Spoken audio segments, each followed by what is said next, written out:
Welcome to my $2,300 New York City studio apartment. We will start off looking at the living space, then check out the kitchen and bathroom before ending off with my storage unit, which is a rarity in New York City. The area with my bed is just wide enough for my queen-size bed, which I am grateful for. The color scheme of my apartment is black, red, and white, so of course I have black and red on my bed. Didn't mean to rhyme there, but happy coincidence. I'm also the only unit in my building with my own thermostat. The furnace kicks on when it hits below 55 degrees outside. The last tenant had their living area in this space, but I would rather have the bulk of my apartment used for living rather than sleeping.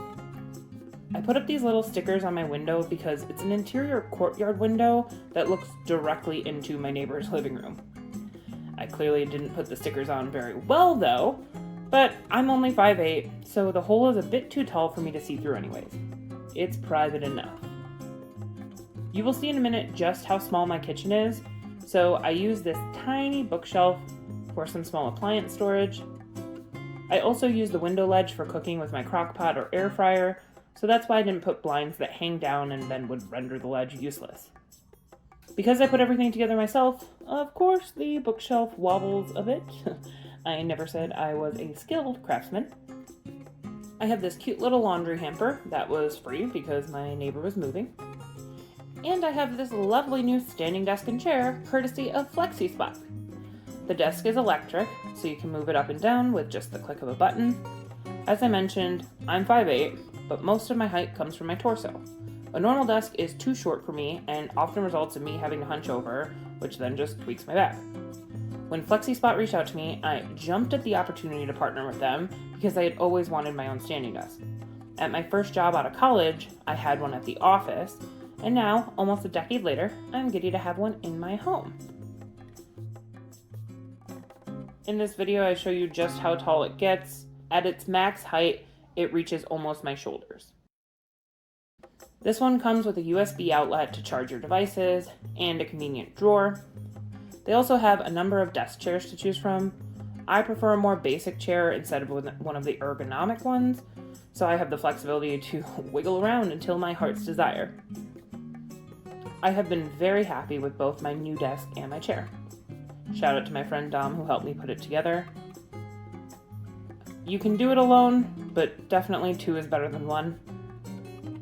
If you have someone tall in your life who regularly works from a desk at home, I would highly recommend checking out the link in the description and seeing if FlexiSpot is right for your home.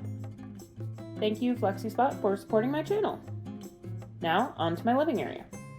Fun fact, these pictures are hanging on the wall with Velcro.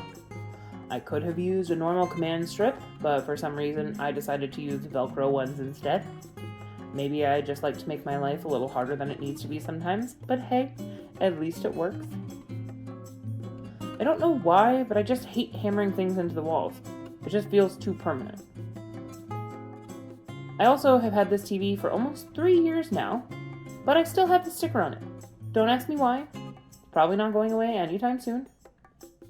This little TV tray in the corner is the desk that I used to work off of while sitting on the couch. You might be wondering why I didn't just use my kitchen table, but that's because my table is too short, and as I mentioned before, hunching hurts my back. Another reason I'm so grateful for FlexiSpot. I had to buy an AC unit when I moved in, and even though I bought a high-end one that I can control from my phone, it still has its issues and sometimes likes to act possessed, turning on by itself when the buttons get dust on them. I also realized while filming this that I really suck at taking off stickers when I buy something. My couch is fine, but honestly the drama there is a story for another day.